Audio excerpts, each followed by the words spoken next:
how has your approach to training, how has it evolved over the years as you've gotten older, keeping in mind like the incredible demands that some of these bike rides put on your mind and body?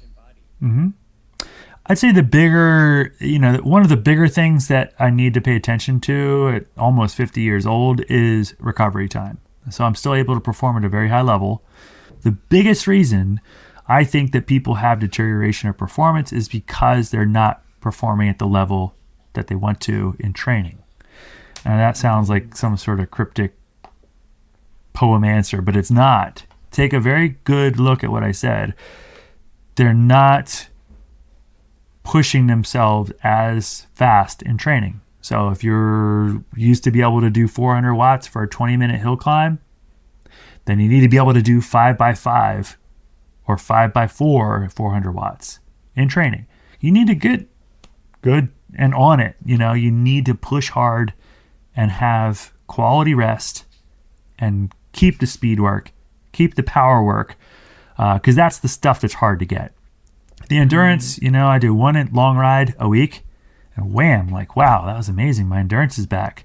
Well, it's just because I have all the capillaries and the mitochondria, and I don't need to train 30 hours a week. I need to do a very quality 15 hours a week or 10 hours a week even.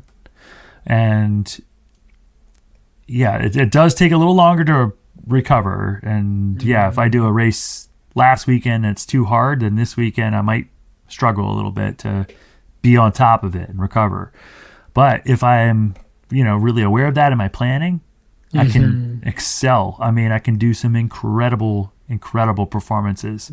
I did a local mountain. It's one of my favorite hill climbs. It's like 1,500 vertical feet, 400 plus watts for 25 minutes. And if you ever gotten on a stationary trainer and tried to crank out 200 watts, it's like, okay, you can see that is among my best performances, even at 30, even at 20. It's right up there.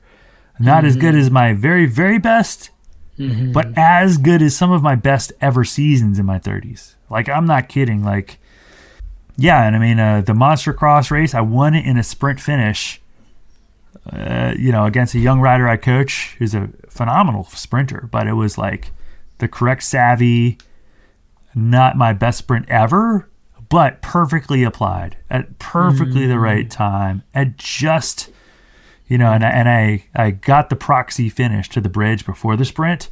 So it gave me like a little bit of a lead, coming off this really skinny bridge, and it was game over. Like, and you can have those moments, but you have to give yourself that chance. And if you let go of the rope and you gain the weight and you lose the cardio performance or that aerobic performance, it is twice as hard to get it back at this age. I had COVID in October. Sure.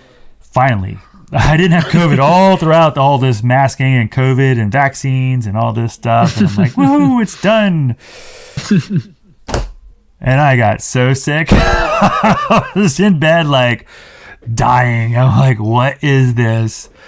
And sure enough, me and my wife had COVID, and I was like, wow, this is no joke.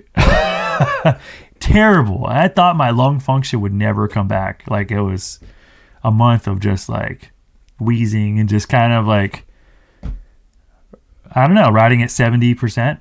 I mean, 75%. And I was like, this is my new level. I guess I'm done. Just done.